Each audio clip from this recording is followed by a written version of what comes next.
Loh, saya ini punya pengalaman pribadi. Saya ini kan kecelok orang alim.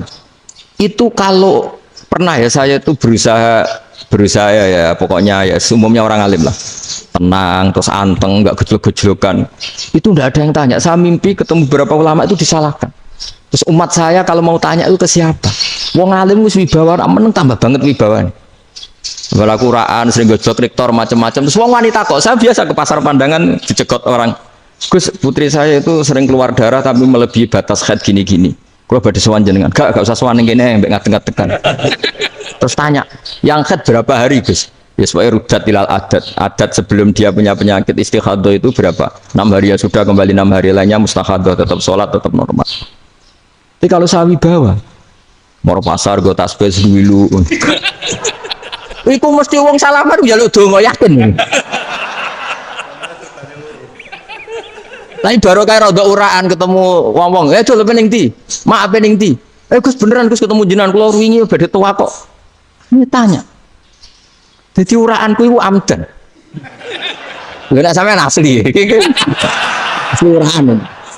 Karena ndak uraan lah tetap ndak wibawa kan. Jadi baru kayak uraan itu ya banyak. Saya itu kalau ngantor di Jogja itu banyak orang yang tanya. Ya biasa tanya macam-macam. Karena saya uraan.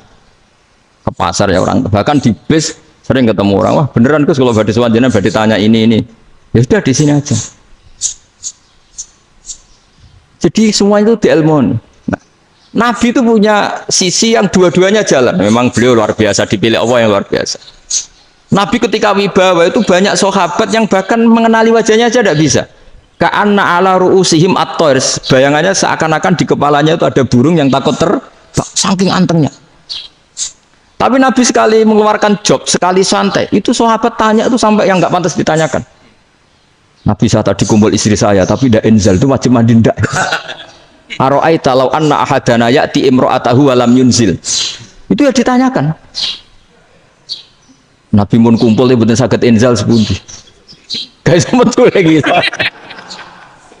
Terus ya ada yang tanya macam-macam. Ini saking ada sahabat dipanggil Nabi tambah lari, dipanggil lagi tambah lari. Pas jenengan nyeluk, pas kalau kumpul bojo kula. Lah kula kuwatir jenengan orang suci, saya belum mandi, makanya saya lari. Nabi ngendikan innamal mukmin thahir, ya nak masalah ketemu kiai ra apa-apa ijek junub. Penting kok nak salat ya dhisik. Tapi Nabi sekali pakai mazahirul jalal, tapi pakai wibawanya, itu orang enggak berani ngomong. Tapi sekali Nabi rileks, itu orang bisa tanya apa saja, termasuk halal yang enggak pantas. Loh, ada sahabat itu tanya lucu, tanya Maimunah. Maimunah itu ya cantik tapi sudah agak tua lah. Maimunah, ya umal mukminin, hukumnya ngambung bojo pas Ramadan ubi. Wah gak roh aku, gak tahu diambung kan Nabi pas Ramadan. Tanya Saudawa malah orang-orang diambung, kalau Saudawa itu kan wis tuwa itu. Lucunya istrinya dia jawab, tanya Aisyah yang mungkin Nabi, iya yang mungkin tanya Aisyah. Itu yang usulnya istrinya Nabi Maimunah. Selalu Aisyah, tanya Mbak Aisyah. Ya Amirul ya umal mukminin gini-gini. Aisyah yang cantik masih perawan kan. Qabbalani Rasulullah bahwa oh Nabi biasa ngambung-ngambung pas Ramadan dan beliau tetap puasa. Akhirnya pakai ngarang kan wa takbil fi Ramadan wa tublah la tubtilu shauma ngambung ora. Iku udah biasa di sini. Ya nasib bojone ayu. Nah ini artinya seasik itu gitu. Jadi garwane Nabi sing ngrasa rodok tuwa. Wah, aku ora tahu ya. Aisyah. Serilek itu dulu itu.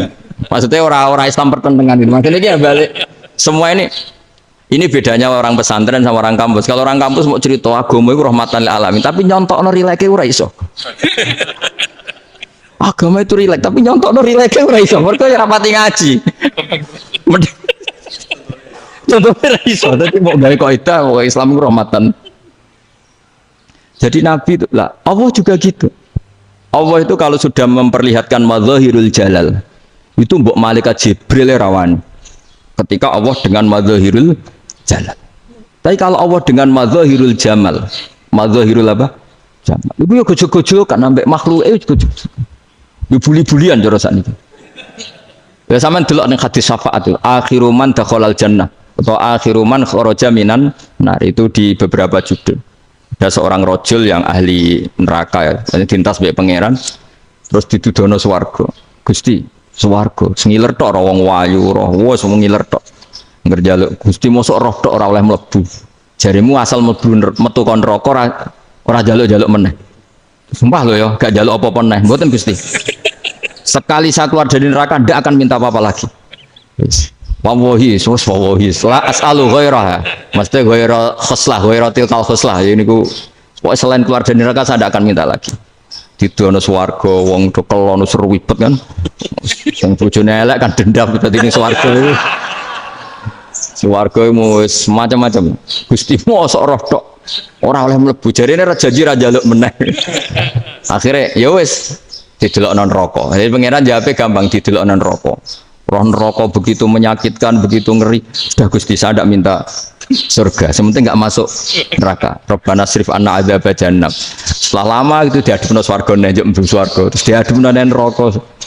akhirnya ya sudah saiki mlebu swarga gak apa-apa iku jawabe lho tuh atas taziu jenengan ngenyek kula mengkaruan ra di swarga kok mlebu swarga terus akhirnya mlebu swarga kan mlebu swarga tamanna sangen-angen sing mbok jaluk apa orang angan-angan yang indah-indah laka wa asratu amsal ya siku tak turuti wa asratu amsalih lan lipatan kesul jawab wong lanang lucu atas tazi ubi wa anta rabbul alamin jenengan pangeran kok ngenyekan maksudnya wis karuan aku ora pantes terus dari pangeran la astazi ubika walakinni alama asya'u qadir aku gak ngenyek kowe pancen aku pangeran nuruti kowe iku iso jadi Allah sendiri ketika dengan madzahirul jamal itu malaikat ya ono sing wani bantah masyhur itu kan malaikat yang bantah pangeran atas alufia mayusitu via wasfikut karena Allah dengan madzahirul jamal yang paling masyhur Nabi Musa itu ketika Nabi Mi'raj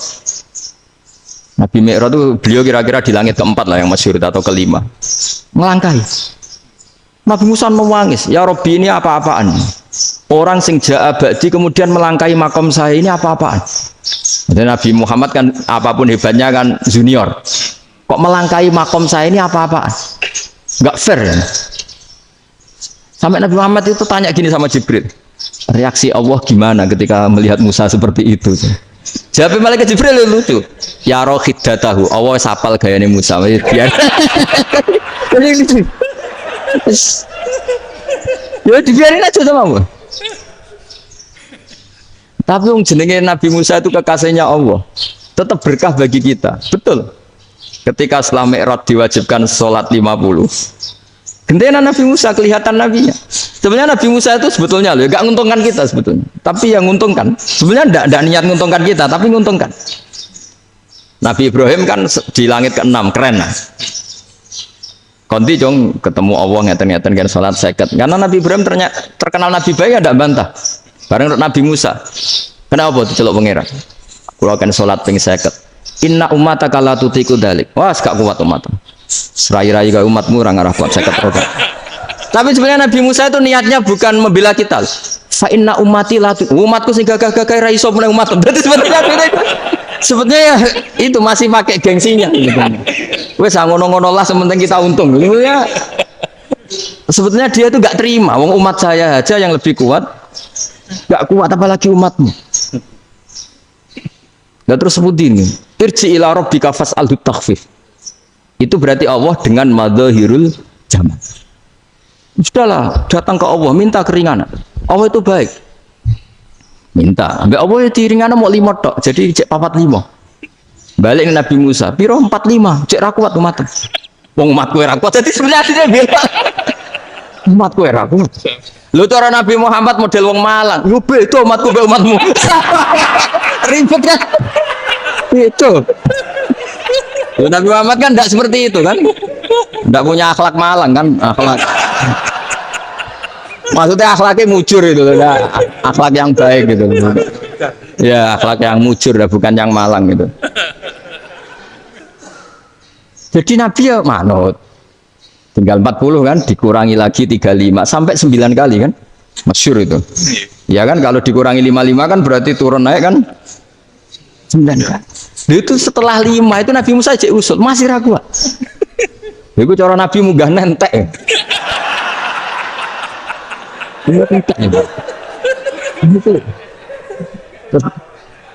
Iya, doa tuntas betul. Bebas. Sebebas. Terus munggah ado-ado laopo. Ngapain itu? Akhirnya Nabi Muhammad sudah sampun ya kalimah Allah. Saya ini malu sama Allah. Sudah 9 kali. Sudah 9 kali dan diturutin Terus Jadi Allah kalau dengan madzahirul jamal itu Nabi Musa biasa nego sama Allah. Tapi ketika Allah dengan madzahirul jalal itu Nabi Musa enggak berani. Yaitu di hadis syafa'ah. Hadis syafa'ah ketika manusia datang ke Nabi Adam, ya tuna Adam. Ya Adam anta abul basar ngene isfa'li ana inda rabbik. Kamu saya minta mensafaati kita. Nabi Musa, Nabi Adam, inna rabbi qad ghadibal yawma ghadaban lam yaghdab qablahu mislah wa la yaghdab ba'dahu mislah. Ini Allah sedang murka besar dan tidak akan murka seperti ini lagi. Sudah saya tidak berani, nafsi. Nabi Ibrahim enggak, termasuk Nabi Musa ketika di itu ya enggak berani. Karena Allah dengan madzahirul jalal. Itu Nabi Musa enggak berani. Sudah saya sendiri itu pernah salah. Yaitu saya membunuh seseorang yang enggak disuruh oleh Allah membunuh itu, yang pas jotosi orang Kipti. Akhirnya datang ke Nabi Muhammad. Pas ke Nabi Muhammad, Allah dengan madzahirul jamal.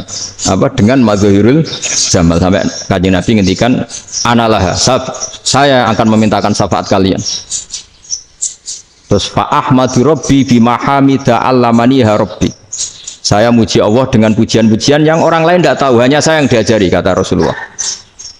Nah di sini menurut banyak ulama termasuk kitab yang saya baca, kenapa Muhammad sebagian namanya Ahmadu? Itu dari af'al tafdil fa Muhammadun Ahmadu min ghairihi.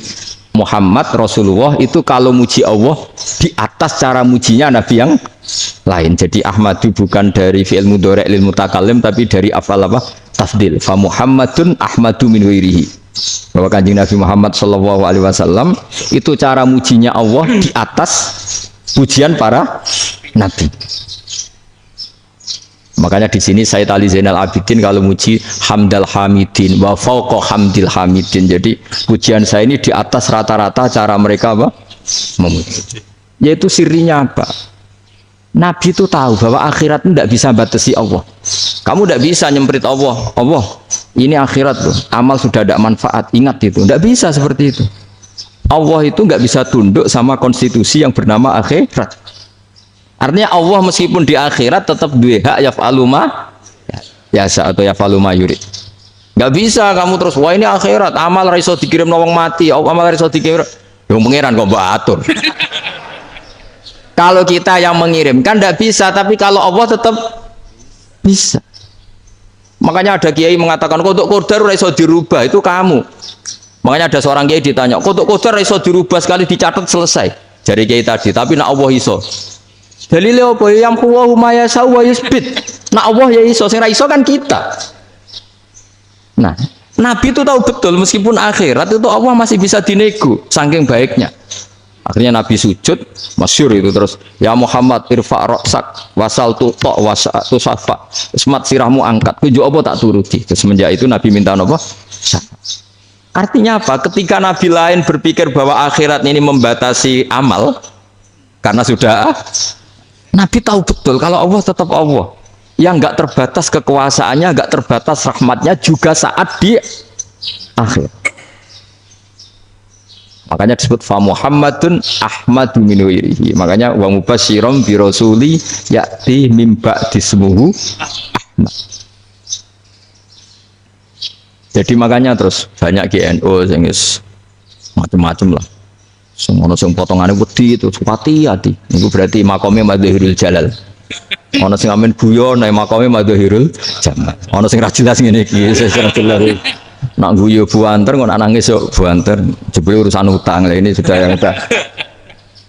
Jadi makanya yang rileks saja. Sebenarnya agama ini santai, rileks karena agama ini harus bifarohin wasururin. Enggak boleh agama ini dibawa dengan kekerasan, dengan antisosial. Karena agama ini harus kul bi fadlillah bi rahmati fa bidzalika falyafrahu, harus senang, harus rileks. Makanya saya jadi kiai itu senang takutnya gini. Sekali saya tidak senang jadi presiden buruk. Ternyata jadi wong alim ora enak. Itu contohnya. Sampean merengut terus uripe susah. Nanti orang tidak berani jadi orang alim.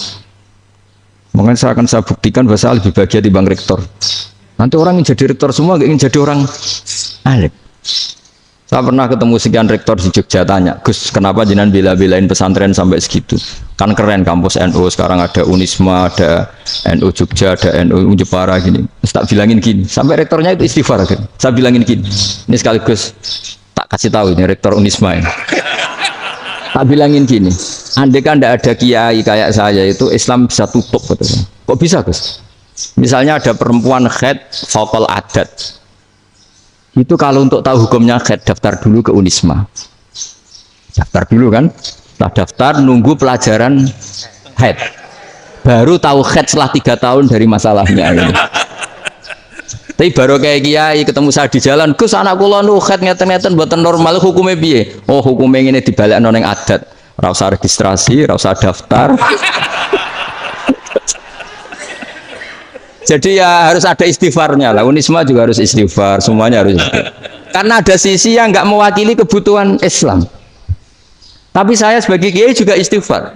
Karena fakta hukum mengatakan yang boleh jadi KUA yang jabat, yang boleh kemenak yang punya gelar. Dan ini yang mengawal Islam secara undang-undang karena mereka yang bikin. Nah, karena kiai tidak punya gelar tidak bisa jabat di situ. Saya juga istighfar. Jadi tidak sampai untuk yang istighfar. Karena yang kebutuhan ini terwakili yang punya gelar. Tapi yang punya gelar juga harus istighfar tadi. Mosok kepen roh hukum haid ngenteni kuliah se. Ngenteni itu aja nanti nunggu guru yang pas mata pelajaran itu. Ya, terus kapan dekne salate wong jawabannya belum ketemu. Tapi baru kayak saya kan ketemu di jalan tanya. Terus saya sering ketemu. Gus saya ini bapak angkat. Mau nikahkan putri saya. Itu gimana itu kalau cerita wali sebenarnya anak saya sok, kalau nggak cerita nggak sah karena saya bapak angkat. Itu banyak. Hanya tak akali ya sudah wali yang sebenarnya taukil pada hakim tanpa diketahui, tapi hakikatnya itu taukil hakim. Itu kan tidak gampang. Dan tapi kalau tanyanya di kampus registrasi dulu, daftar dulu, baru tahun berapa ada pelajaran itu? Semester 5 baru tak. Iya kan? Semester 5 ya? Iya. Oh, itu kan. Jadi jangan kira terus sistem Unisma itu yang terbaik di dunia, tidak juga kan? Tidak juga. Dan sistem-sistem yang lain maksudnya ada. Tapi sistem kiai loh, Bangun juga sering pesen saya, kowe kudu seneng pegawai negeri. Piye sing jaga agama pegawai negeri. Kemarin pas acara 7 harinya Gus Robasa matur itu di depan para kiai. Setelah saya jadi kiai ya itu nyata. Islam di Papua, di NTT yang bawa siapa? Dokter negeri, ya kan? KUA negeri, barokahnya mereka negeri dijamin negara kan, barokahnya Muslim berkebutuhan Islam, akhirnya bikin musola di situ, bikin masjid. Bahkan di Korea Utara itu ada masjid bawaan duta besar, karena banyak duta besar Muslim berkebutuhan masjid. Yang bisa gini itu yang negeri apa yang swasta? Negeri lah. Di sini kiai tidak mewakili semua kebutuhan apa? Islam. Tapi kampus juga nggak, kampus Islam sekalipun tidak memenuhi semua kebutuhan Islam tadi. Masa orang tanya kan nunggu semester berapa tadi? Semester 5 masih daftar dulu. Nunggu pelajaran itu. Payahnya pas ketemu dosennya, saya tidak pernah kan ribet kan? Dosennya cowok gitu. Jadi sudahlah, makanya ini. Iya, makanya ini kan bentuk kearifan. Jenengan ngakui fungsi kiai kayak saya itu bentuk kearifan. Saya juga ngakui jenengan itu butuh kearifan. Saya sering didolani KUA itu. Itu rata-rata ya didikan kiai. Kompilasi hukum Islam itu banyak ya, janda cantik. Contohnya harus cantik, kalau jelek nggak mungkin terjadi kan. Ada janda cantik kebetulan suka kawin tapi takut zina. Saya ulang lagi, suka kawin tapi takut. Itu seringnya gitu Pak Rektor. Jadi dia kawin bosen, bilang ke KUA, Pak saya sekarang mau nikah sama ini. Loh, tapi kamu mau punya suami. Ya tapi kan nggak tercatat Pak. Itu KUA-nya rata-rata itu nggak berani. Meskipun nggak tercatat, karena secara fikih meskipun nggak tercatat tetap dia seorang perempuan yang bersuami, maka nggak boleh nikah sama orang lain. Jadi coba kalau nyun sewu KUA hanya ngikuti hukum formal, yang penting di catatannya nggak punya suami, ya dinikahkan saja kan. Tapi mereka enggak, karena didikan kiai nggak berani. Artinya gini, kalau hanya pro hukum catatan sipil, maka ini dinikahkan bisa karena nggak tercatat. Tapi secara hukum santri nggak bisa dong menikahkan perempuan sing dadi zaujin yang punya. Nah, ini barokahnya kerjasama yang baik. Jadi di masyarakat itu tertanam didikan kiai, nggak boleh nikahkan perempuan yang bersuami. Tapi di KUA ngikuti hukum formal. Dan di Indonesia itu KUA itu rata-rata konsultasinya ya sama kiai. Sehingga ya nggak berani akhirnya meskipun aku mlebu rokok mbak, gak iso. Dan itu banyak. Seorang lagi ya, makanya ini kan pesantren itu nggak boleh mati. Orang kiai-kiai kayak saya nggak jelas-jelas itu harus lebih jelas lagi. Karena ini yang on time, yang online, yang siapa saja bisa tanya. Saya itu SMS saya itu nggak punya HP WA.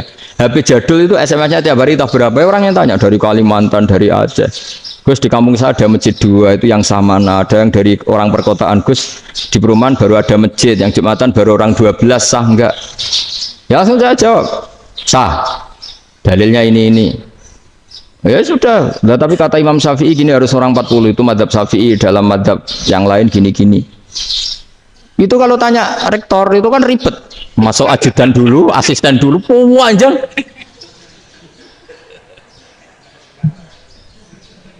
Wah itu kan ribet kan?